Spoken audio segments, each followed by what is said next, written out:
Segunda coisa, pela qual nós podemos conhecer melhor Jesus, praticando o que se tem recebido e o que se tem aprendido dele. Nós só podemos conhecer melhor Jesus se nós praticarmos o que nós temos recebido e aprendido dele. O versículo 40, Jesus diz pergunta aos seus discípulos: por que sois assim tão tímidos? Como é que vocês não têm fé? Dá a impressão que Jesus acordou bravo.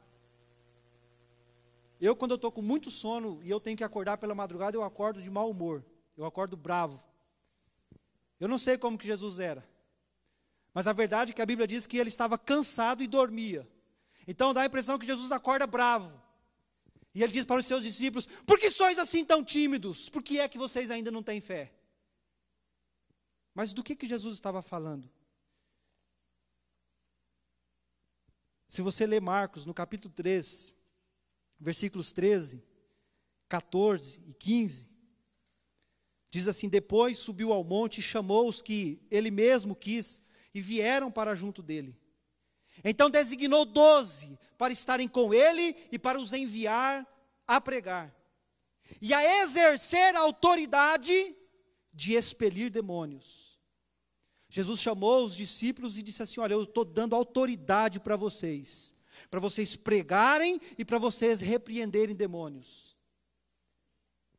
E quando nós fazemos uma exegese desse texto, você vai entender que, na verdade, a maneira como Jesus repreendeu o mar, significava que Jesus entendia que por trás da tempestade existia uma força maligna, uma força demoníaca, que estava se aproveitando da tempestade para tentar matá-los. Por isso que Jesus diz: aquieta-te. Era exatamente a mesma expressão que Jesus usava quando se referia a pessoas endemoniadas, dando ordem aos demônios que ficassem quietos. A mesma expressão. Por isso Jesus, naquele momento, entendeu que por trás daquela tempestade, que era muito comum para aquele lugar onde eles estavam, porque o mar da Galileia está a 213 aproximadamente metros abaixo do nível do mar, e o mar está cercado de montanhas de todos os lados, então forma-se um corredor, e o ar frio que desce formando uma tempestade, e varre toda a região. Então é muito comum tempestades ali. Mas Jesus, quando acorda, Jesus percebe que na verdade existiam forças demoníacas se aproveitando da situação para tentar matá-los. E então Jesus, quando acorda, diz assim: por que vocês são tão tímidos? Porque Jesus já havia chamado os discípulos e dado a eles autoridade para expelir demônios. O que os discípulos, na verdade, deveriam ter feito, ao invés de acordar Jesus, era usar, praticar, viver a autoridade que já estava na vida deles. Era isso que Jesus esperava deles. Que eles fizessem exatamente o que Jesus fez, se levantado e falado: aquieta-te, mar, aquieta-te vento, dado uma ordem, havia autoridade, a autoridade foi dada por Jesus, a autoridade foi ensinada por Jesus. É por isso que Jesus fica tão indignado, é por isso que Jesus se mostra nesse espírito de irritabilidade, dizendo: por que é que vocês são tão tímidos? Por que é que vocês não têm fé? E uma outra cobrança que Jesus estava fazendo aos seus discípulos era: gente, vocês já me viram fazer tantos milagres, vocês já presenciaram tantas coisas extraordinárias no meu ministério, será que essas coisas não produzem fé no coração de vocês? O episódio da cura do servo do centurião já havia acontecido. Os discípulos viram que Jesus, na verdade, curou aquele homem sem ir à casa dele. Quando Jesus chegou à casa dele, o homem já estava curado. Jesus já havia curado um leproso, Jesus já havia curado a sogra de Pedro, Jesus já havia feito muitos milagres. O capítulo 1 de Marcos nos diz que muitos milagres Jesus já tinha feito. Então Jesus diz assim: gente, parece que vocês não crescem. Como assim vocês não têm fé? Como? Me explica isso. Tantos milagres vocês já viram, vocês já têm autoridade sobre a vida de vocês. Como assim vocês não têm fé? Como assim?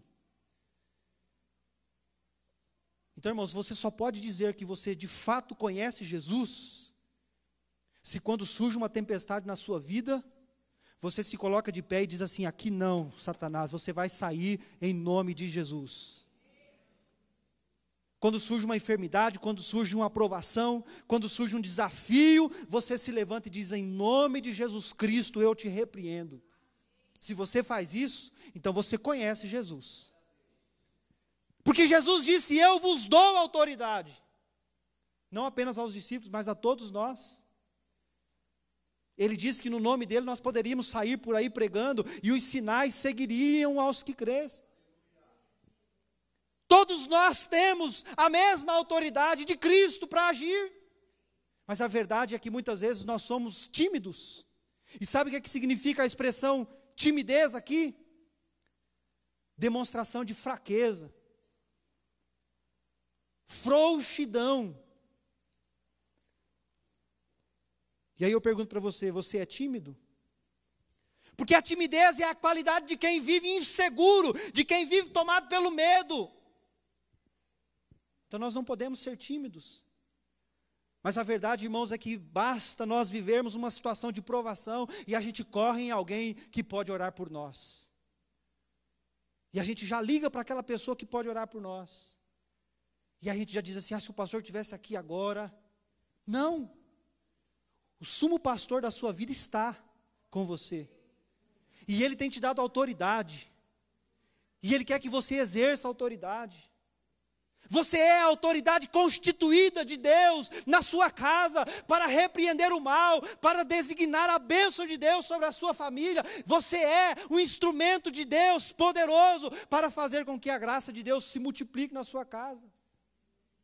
De sorte que você é a pessoa que Deus espera que realmente se coloque em prontidão. Muitas vezes nós temos aprendido equivocadamente ou erroneamente uma falsa fé que tira de nós essa autoridade que Deus nos deu, que tira de você a autoridade que Deus te deu e coloca sobre uma toalha. Olha só, olha que coisa interessante. A Bíblia diz que se nós colocássemos a mão sobre os enfermos, eles ficariam curados. E agora, você precisa colocar uma toalha sobre o enfermo. Olha que coisa extraordinária. A Bíblia mudou finalmente. Não! Você é o instrumento que Deus vai usar para que a enfermidade saia da sua casa, para que o problema vá embora, para que os demônios saiam, para que o mal se dissolva e a vitória se estabeleça na sua casa. Você é. Mas aí alguém diz assim: não, você tem que me passar uma procuração, e com esta procuração eu vou subir um monte e vou orar por você, pela sua família, e você será abençoado. Não, não existe isso. Jesus disse assim: olha, se você quiser a bênção, você entra no seu quarto, fecha a porta, sozinho, você e o seu pai que te vê em secreto, vai ouvir a sua oração. Você não precisa passar a procuração para ninguém. A procuração que você precisava, Jesus já te deu. Agora você pode ir direto com o Pai e dizer assim: olha, Pai, eu não tenho condições de estar aqui diante do Senhor, mas em nome do teu Filho Jesus, eu me apresento aqui agora. E o teu Filho me disse que se eu estiver nele, e as palavras dele estiverem em mim, eu pedirei tudo o que eu quiser, e o Senhor me fará. Você é a pessoa que Deus quer usar para abençoar a sua casa, para abençoar a sua família. E se você viver assim, então você conhece Jesus. Então você entendeu quem é Jesus. Jesus fica muito triste quando nós falamos que o conhecemos, mas nos momentos de dificuldades nós nos acovardamos. E ficamos tentando lutar com as nossas próprias forças, contra o vento, contra o mar, tentando usar as nossas próprias habilidades. Na verdade, o que nós precisamos é sujeitar tudo a Deus, em oração, porque Ele tem cuidado de nós. É isso que a Bíblia nos ensina. Tudo que você precisa, Deus pode te dar, Deus quer te dar. Porque quando você lê o capítulo 8 de Romanos, no versículo 32, Paulo disse que Deus não poupou o seu próprio Filho, antes por todos nós entregou. Porventura não dará com ele também graciosamente todas as coisas? Deus não poupou o seu próprio Filho, por você Deus deu o Filho dele, e ele diz, porventura, o que você pede é menos do que isso? Ou é mais do que isso? Deus deu o Filho dele por você. Você acha que aquilo que você está pedindo para Ele é mais do que isso e Ele não vai te dar? Ele não poupou o seu próprio Filho, antes por todos nós o entregou. Porventura Ele não nos dará agora graciosamente todas as coisas? Irmãos, vamos viver Jesus em toda a sua essência. Vamos viver o Evangelho como o Evangelho deve ser vivido. E Jesus disse assim, olha, vocês serão os meus amigos, se vocês fizerem o que eu vos mando fazer. De maneira que conhecer Jesus é viver aquilo que Ele tem nos ensinado, é praticar as suas santas e benditas palavras, colocar de fato para funcionar todos os conselhos de Jesus. Era isso que Jesus queria que os seus discípulos fizessem. Terceiro, para conhecermos Jesus de verdade, nós não podemos subestimar a sua autoridade por não conhecê-lo totalmente. O que é subestimar? É você ter um entendimento desfocado daquilo que de fato é. É você diminuir o grau de autoridade que está concedido a alguém, a alguma coisa.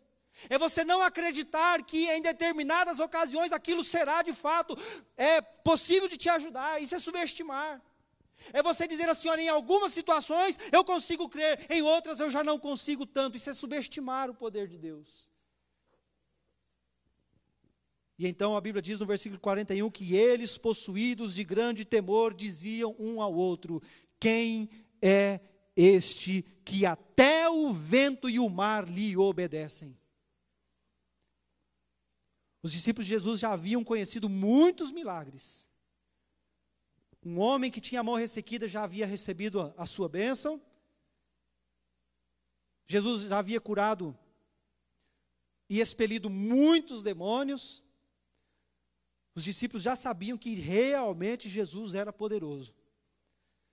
Só que os discípulos eram profissionais pescadores, profundos conhecedores do mar e da fúria do mar. Eles sabiam que uma embarcação como a que eles possuíam, diante da força da tempestade que acabara de se levantar contra eles, eles sabiam que eles não tinham nenhuma chance. Eles sabiam disso. Aquilo ali era a área deles, de atuação. Aquilo ali era a área de conhecimento, de formação. E eles disseram assim, agora realmente nós vamos perecer. Porque afinal de contas nós conhecemos a força, a estrutura do nosso barco, nós conhecemos a força desse vento que desce, nós conhecemos a força do mar, quando ele se levanta agora não tem o que fazer. Aí eles chamam Jesus, e Jesus se levanta e repreende o mar. Jesus entra no ambiente deles, naquilo que eles conheciam, e de repente Jesus olha para o vento e diz, vento, aquieta-te, cala-te, emudece. E diz a Bíblia que instantaneamente se fez bonança. Aí os discípulos falaram, espera lá, quem é esse? Que ele cura os enfermos, nós sabemos. Que ele repreende os demônios, nós sabemos. Agora, que fala para o vento parar e para o mar ficar quieto e o vento e o mar obedecem, quem é esse? Eles não entendiam até aquele momento que Jesus era poderoso e agia sobre as forças da natureza. Eles ainda não conseguiam compreender que Jesus era quem tinha feito o vento, que Jesus era quem tinha feito o mar. Até aquele momento eles não tinham esse entendimento, a dimensão de quem de fato era aquele que estava deitado no barco dormindo. Eles ainda não conseguiam compreender que por Ele e para Ele foram feitas todas as coisas, e nada do que foi feito se fez sem Ele. Eles ainda não conseguiam entender que, na verdade, aquele que acabara de falar ao vento e o mar, foi aquele que um dia disse: haja o vento, haja o mar, e todas as coisas passaram a acontecer. Eles não conseguiam entender isso, o coração deles ainda não atingiam isso. Mas, na verdade, Jesus estava falando com alguma coisa muito menor do que ele. Por quê? Porque a criatura é sempre menor do que o Criador. Sempre menor. O Criador está sobre a criatura. E a Bíblia diz que pelo verbo, pela palavra, que é Cristo Jesus, todas as coisas se fez. O próprio Jesus fez todas as coisas. O próprio Jesus, quando olhou para a região da Palestina, pensou assim: eu vou colocar aqui um mar, vou colocar um mar aqui, vou colocar uma montanha desse lado, vou colocar outra montanha desse lado, aqui vai virar um corredor, aí o vento vai poder descer lá de cima e passar aqui, e coitado do barquinho que tiver aqui no meio. Jesus mesmo idealizou tudo aquilo, fez tudo aquilo, e agora Jesus está ali na escuridão da noite, no meio do vento, no meio da tempestade, o mar estava bravio, e Jesus olha para aquilo ali e diz assim: foi eu que fiz isso aqui. Ô vento, ó, psiu. O mar, pode ficar tranquilo. Os discípulos não tinham essa dimensão, mas irmãos, nós temos a palavra de Deus em nossas mãos, e ela nos ensina que Deus nos criou, que a nossa família é herança do Senhor, que o nosso trabalho é bênção do Senhor, que a cidade onde nós moramos foi feita por Deus, que o carro que você usa foi Deus quem te deu, que esta igreja é dele, tudo é dele, você sabe disso. Por isso nada do que o teu coração deseja é maior do que o poder de Deus para fazer em seu favor, nada. Absolutamente nada. Mas quantas vezes, irmãos, nós vamos orar a Deus e a gente não consegue alcançar a dimensão da grandeza de Deus, e a gente ora, mas já ora desconfiando que Deus não vai poder acudir a nossa vida, porque é muito grande o nosso problema.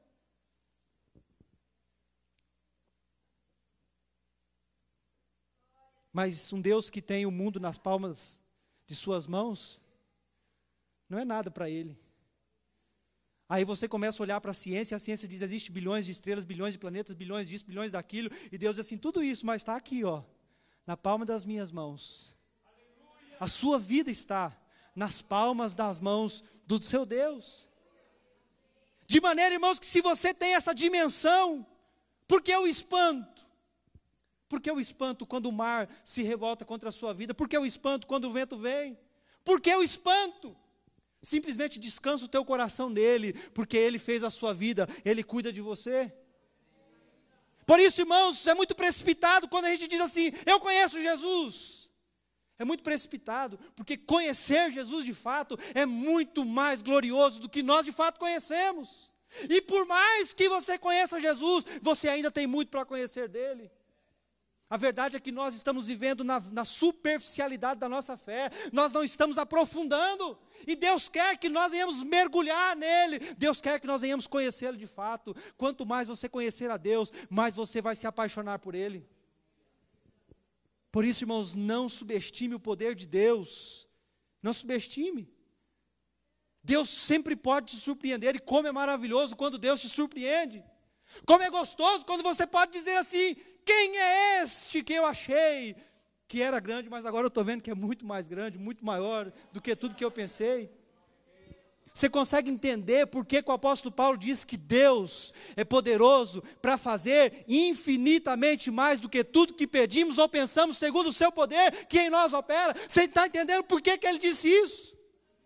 Porque por mais que você consiga imaginar uma bênção, uma providência, um favor de Deus, Deus ainda pode fazer infinitamente mais do que tudo que você pediu ou pensou. Porque esse é o nosso Deus. Louvado seja o nome do Senhor. Louvado seja o nome do Senhor.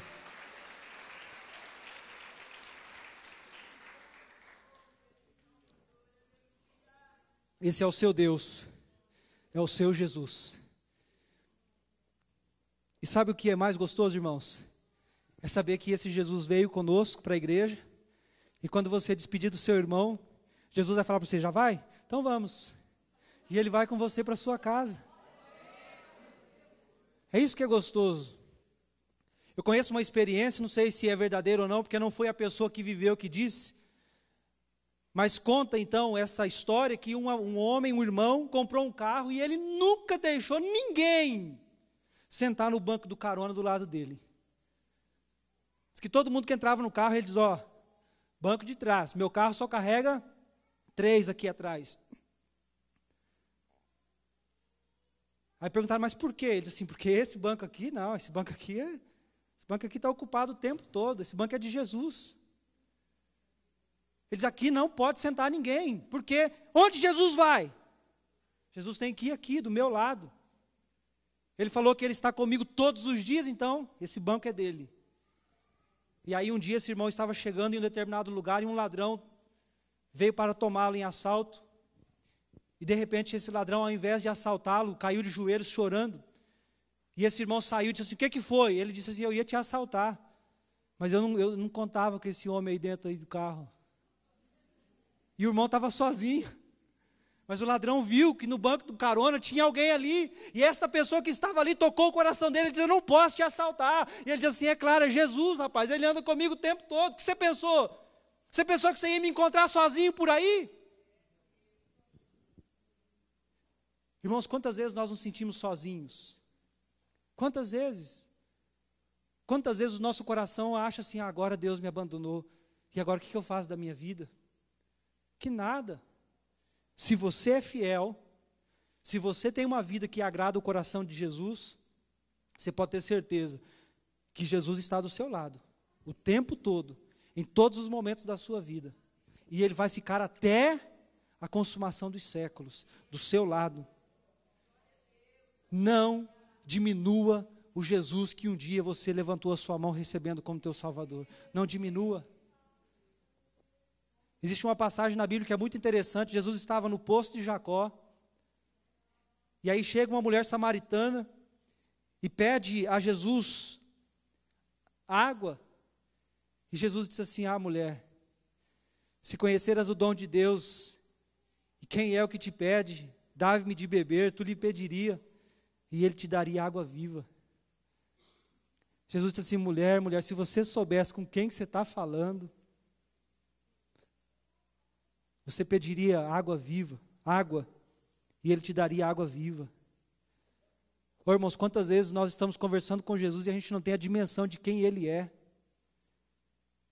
E é isto que Jesus quer transformar na nossa mente, no nosso coração hoje. Ele quer que nós ganhemos esta concepção da sua grandeza, do seu poder, do seu amor, do seu cuidado, da sua misericórdia, da sua graça. Ele quer que a gente ganhe esta exata compreensão, para que quando você for pedir alguma coisa a Jesus, você saiba com quem você está falando. Por isso ele diz assim, mulher, se você soubesse, se você conhecesse o dom de Deus, se você soubesse quem é que está te pedindo água, quantas vezes, irmãos, a gente perde a oportunidade de beber água viva, tão somente porque a gente não sabe com quem nós estamos falando. Só por isso. Por isso procure conhecer mais o teu Deus. Conheçamos, prossigamos em conhecer o Senhor. Chega um momento na vida cristã que você se acostuma tanto com essa expressão Jesus, que você para de caminhar em direção ao conhecimento dele. Você estagna. Você diz assim, não, tudo que eu conheço agora está bom. Eu já conheço Jesus, já sei da sua misericórdia, já sei do seu amor, sei que ele é Salvador, sei que ele é bondade, sei que ele é um monte de coisa. Então está bom. Não, irmãos, não vamos desistir de conhecê-lo mais e mais a cada dia.